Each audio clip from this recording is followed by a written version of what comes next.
That end's good, but the other ones, Well, duh. Where did you get it? That's why Dummy brought it in here. Where did you get it? At a conference, and the vendors were handing them out, and I didn't figure it out. I didn't ask them what do you do with it, you know. Good evening. I'd like to call this Wednesday, December 8th, 2021 meeting of the City of Manassas Park Planning Commission to order. The time is 7 p.m. My name is Lester Finkel. Sitting this evening are Martha Collier, John Evans, Alana Mensing, and Michael Beckett's. The next agenda item here is the invocation and moment of silence and pledge of allegiance. Commissioner Evans, would you lead us in this? Thank you.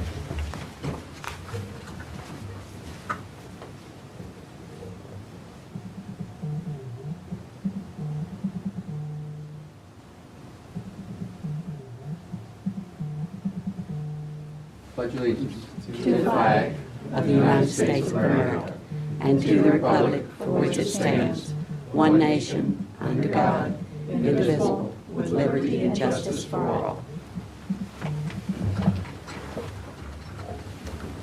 Thank you. Next agenda item is the approval of the agenda. Are there any changes to the agenda for this evening? Seeing none, would anyone care to make a motion to approve the agenda as is? So moved. Motion, second? Second. Second. All those in favor signify by saying aye. Aye. Opposed? Abstentions? Motion carries unanimously. Next agenda item is the adoption of minutes from the November 10th, 2021 meeting. There are two amendments that I noticed. The motions for both the public hearing and the public meeting need to be inserted. And are there any other changes to the meeting minutes? Okay. Seeing none, then would anyone care to make a motion to adopt the meeting minutes for November 10th, 2021 as amended? Moved. Second? Second. Abstain. I wasn't here last month. Very good. All those in favor signify by saying aye.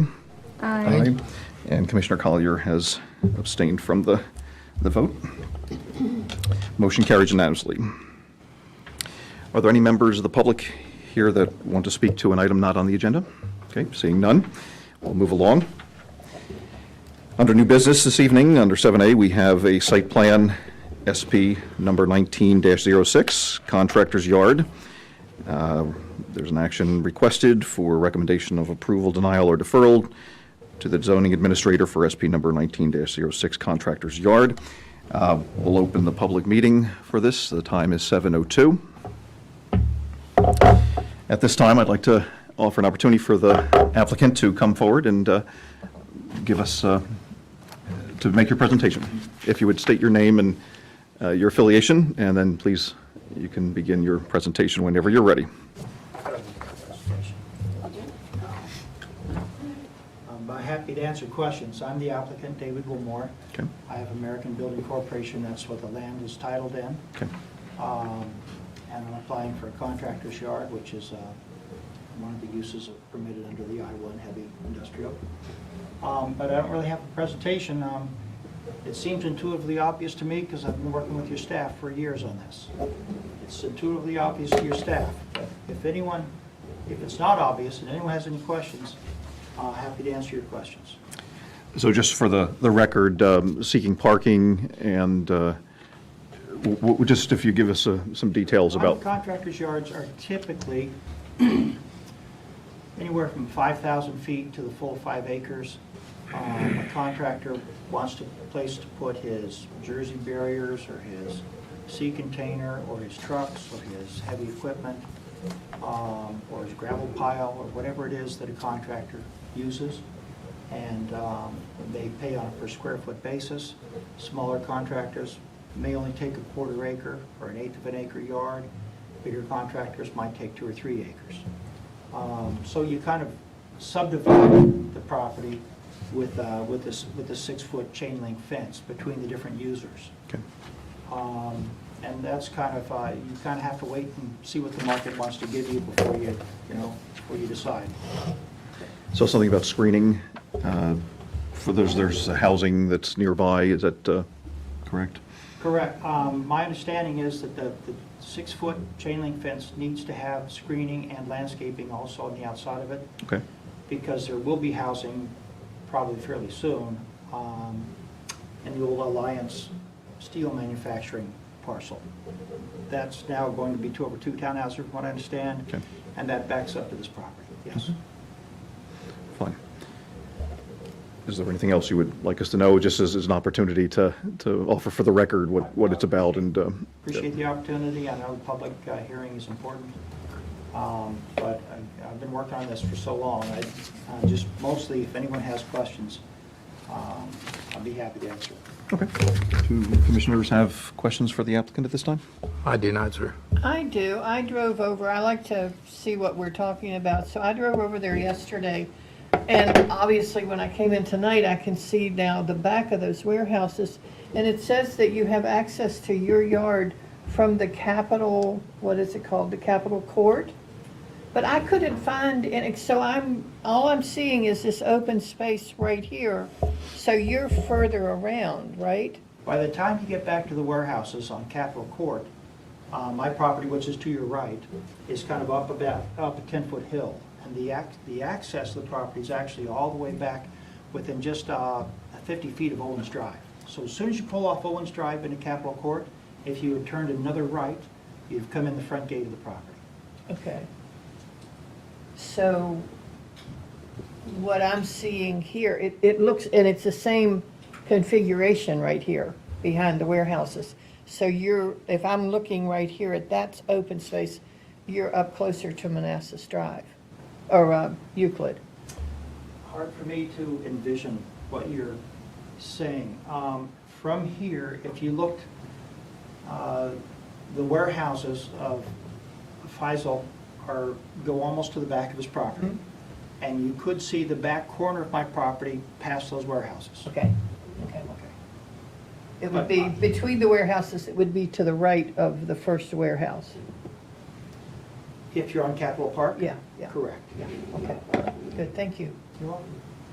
Martha, if I can just interject real quick. So you know where the city center, the phase 3 of city center is, the development?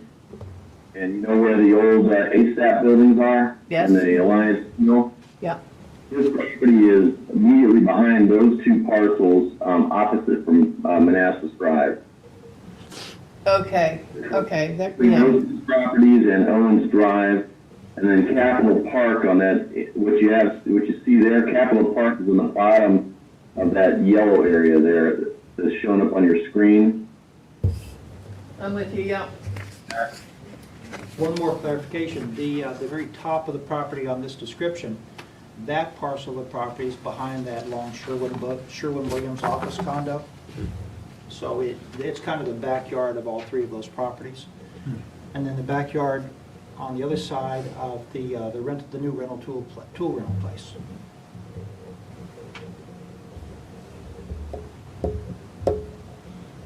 Other questions for the applicant?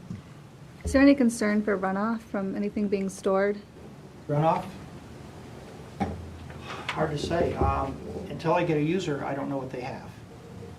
If they have something that's noxious, it's against the code. So between the zoning folks and me, I'll obviously put something in my contract, but that doesn't guarantee that someone's going to pay attention. And honestly, with industrial users, that happens more often than you'd think. So what would you do to clean it up if you ever wanted to use this for something else? Presuming there was some kind of noxious material, I'd ask zoning's help, but they probably would tell me I'd have to remove that soil, the contaminated soil. Okay. But I've never done that before. I don't know really what the process is. Okay, thanks.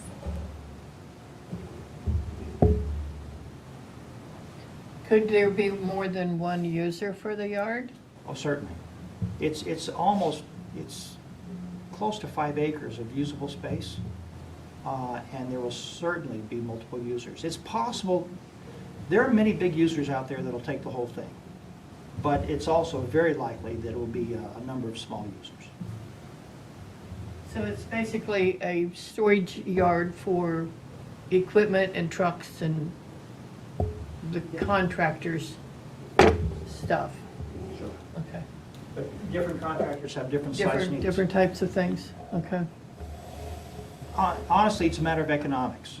If a big user comes in and they're building Micron down the street and they want the whole property, they'll quote me a very low price. But if 10 smaller users want it, I'll be able to get a better price from each of those 10 smaller users. So you kind of have to make trade-offs. So I guess I'm kind of like Alana, there would be no hazmat stored there, I think that's against the code. okay? It will 'Cause certainly that be in would the contract. yeah. But then we've got, if someone violates the contract, then we have to fine them, you know? Okay. And so that just gives me another question. If they've already brought it in and you discover it and you fine them, do they remove it? They can't keep putting it there and just pay a fine? Hard to say. I think the Virginia statute allows a $50 assessment for a violation and $10 per day. But if someone does it, you know, and you don't find out about it immediately, then first, they probably also violated the zoning ordinance, and the zoning ordinance probably has a different set of fees and fines for that person. I don't know whether they fine me directly or they fine the user directly, I really don't know. But if something like that does happen, then I can always give them a bill for removing the soil, but I may have taken to court to collect on the bill. Calvin, you look like you're ready to take off over there. What do you got to offer?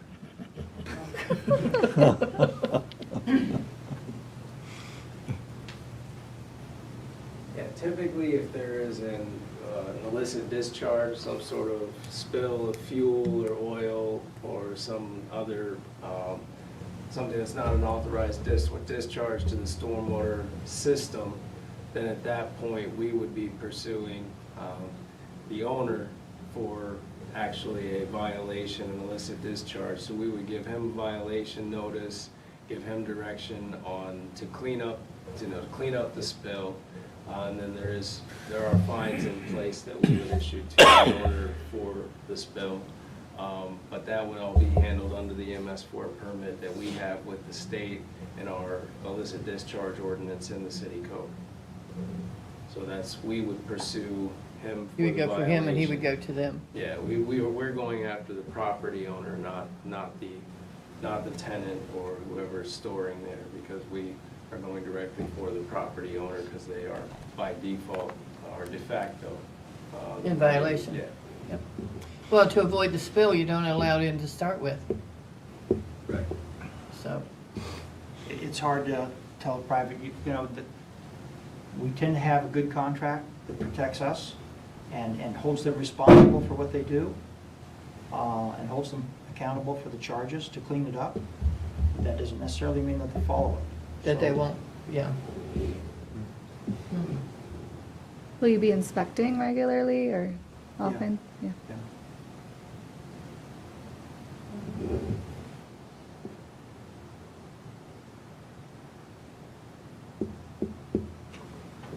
Other questions?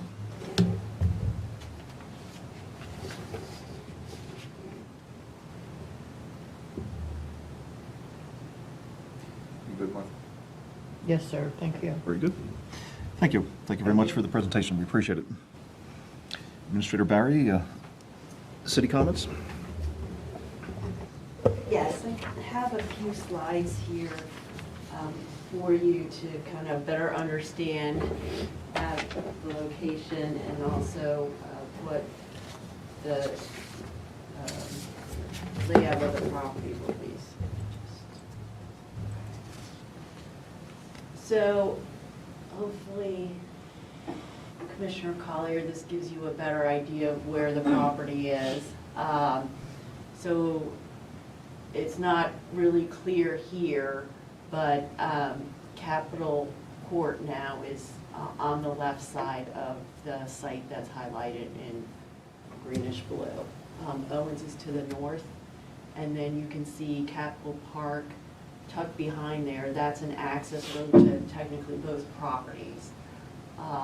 And then I just wanted to point out that you can see the new City Hall on the bottom of the screen, and you can see there, this is a pretty recent photo because you can see all the dirt now that would, of that large parcel for part of the village of Manassas Park.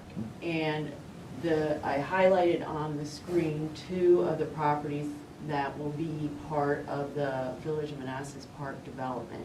So you can see it does touch about the southern corner of the property. The Sherwin-Williams building is the one that you can see that's divided up on the rooftop with the kind of like the check boxes there. Now that is actually staying. That is not part of the Village of Manassas Park development.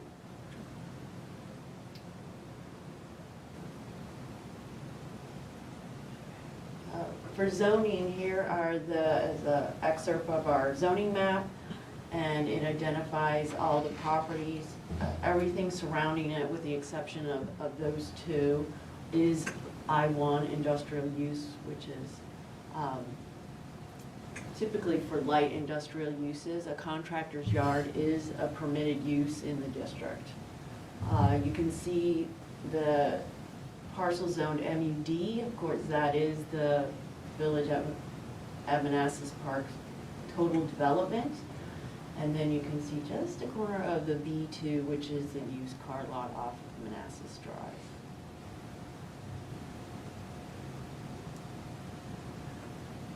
So this was up before, but this is really showing really what the development will be. There will be no structure. We have worked with the applicant to identify exactly what they were going to be proposing and how they were going to accommodate parking. So you can see to the right, middle right of the screen, there's a gray shaded area. The applicant is proposing an 8-space parking lot that will be illuminated in the evenings. There are 3 parking lot lights proposed, and a dumpster enclosure is at the end of that. And there is an entry, that's one of the entryways off of Capitol Court now. And then there's another entryway at the rear of the property. There'll be another gate, and that will be entrance into the contractor's yard. So I thought it was important to highlight the open space to identify how this is going to look, especially for the Village at Manassas Park development. Like the applicant said, it is required that they do screening of both fence, an opaque fence. We do allow the slats within the fencing, and also a vegetative buffer. So you can see the trees around the perimeter of the area that's going to be gravel. And the gray shaded area is really how Capitol Court goes from Owens to the Capitol Park development. So it's kind of like this L shaped. And you can see that the other access way for this proposed development is kind of at the turn of Capitol Court. In the I-1, you are required to have 20% open space. This area in green totals 22% of the property, so they are in compliance with that. I do appreciate that the applicant put that open area right adjacent to where the Village at Manassas Park is. You can see that not only is there some green space before the trees, but there's a lot there's going to be a lawn in there, providing hopefully a nice view shed for those townhomes in the immediate vicinity, instead of looking at the contractor's yard, because it could have gone directly up to the property line with, except for the 10 feet, there is a 10-foot buffer that's required. So we are commending the applicant for at least providing that area and buffer for the residential properties. For parking, since there was no structure, there really is no guidance, so we did have to negotiate, and we settled on 8 parking spaces, which I felt was adequate for the site. And as for stormwater, they will be relying on the Stormwater Pond 1, which is part of the Connor Center development, for the quantity of runoff, water runoff, and then they will be purchasing nutrient credits for stormwater quality for the development. And so with that, it does meet all the minimum standards for zoning and engineering. And so it's advised that you make a recommendation to the zoning administrator for approval of this site plan. I'd be happy to answer any questions. Great. Any questions for Administrator Barry? What, I don't know if you call it gray or purple, I see purple at the bottom, what is that? I see the parking area, but then. Yeah, that is Capitol Court. Okay, okay. Will the 3 parking lot lights be directional or shielded? I'd have to defer to the applicant. I am not sure. I guess we can look at that as part of the site plan. There is no residential over there. I'd have to look more in detail to see if they're shielded or, full cutoff. So I don't remember seeing that. I can. Or addition to that, they could be low density instead of a bright. Correct. There are some details about the lighting within the site plan. I can check on that to see how those are being constructed. Of course, there's still a requirement for lighting and glare from adjacent properties, so they'll still have to comply with that provision. Also, the green space adjacent to the townhouses, will that be maintained? I mean, I'm appreciative that it's gonna not be buildings right up to the townhouses, but you don't want a row of weeds there either. So if that Right. space is maintained. So the only thing we have under the code would be our grass and weeds ordinance, which requires it to be cut and maintained.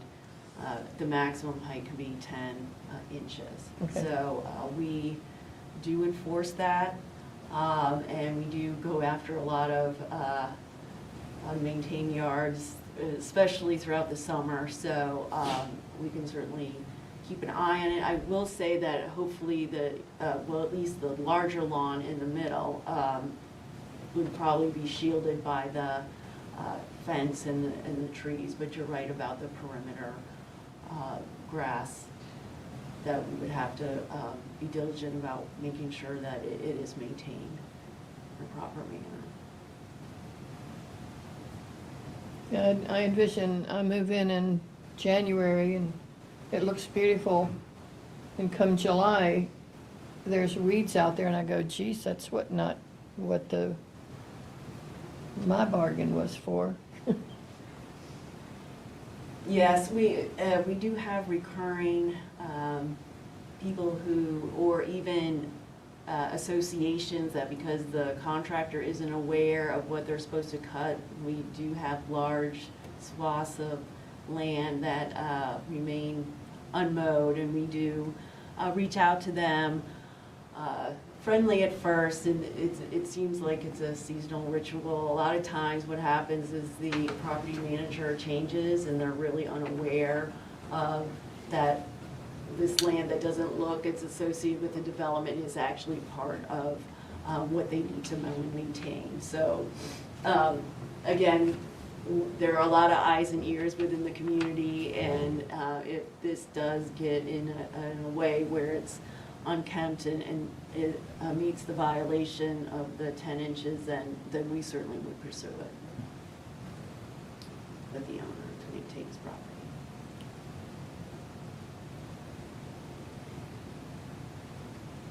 Other questions? I'm good. Okay. Thank you. Are there any members of the public present or would like to speak? We don't know of any and don't see any. Okay, very good. So no members of the public here. Great. Any additional input from the applicant? You're satisfied? As long as there are no questions, I'll be, if there are any still, I'm happy to answer them. Okay. Any additional questions? No? Okay, we're good. Thank you very much.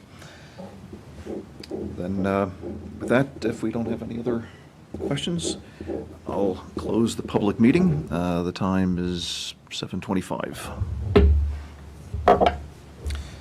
Would anyone care to begin discussion? Or shall I offer a possible motion? Okay. Then I'll offer recommending referral of recommending approval for site plan SP number 19-06, Contractor's Yard, to the zoning administrator for final approval. Would anyone care to make that motion? Moved. Second? Seconded. Any other discussion? All those in favor signify by saying aye. Aye. Opposed? Abstentions? Motion carries unanimously. Thank you very much. Very good. We have no unfinished business to go over. Report of special committees, none. Informational update from community development staff. Administrator Barry?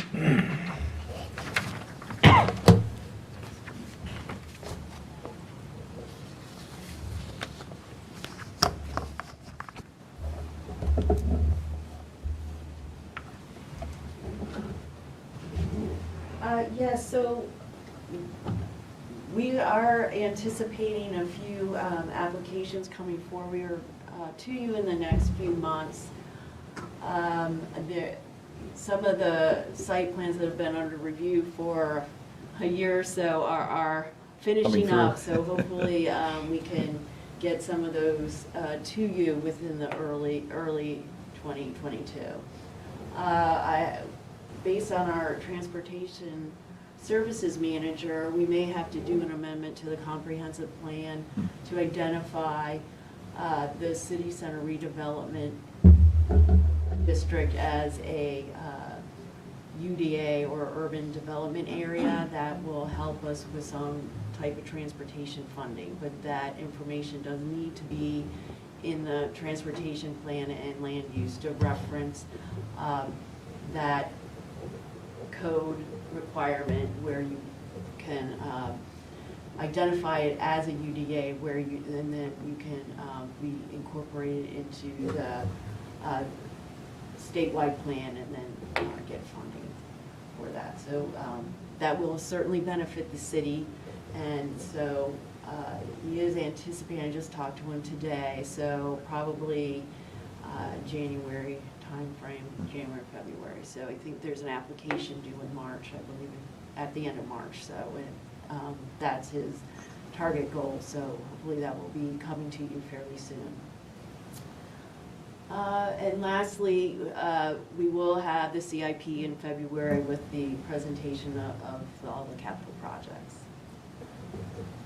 And that is all I have to update you now. Great.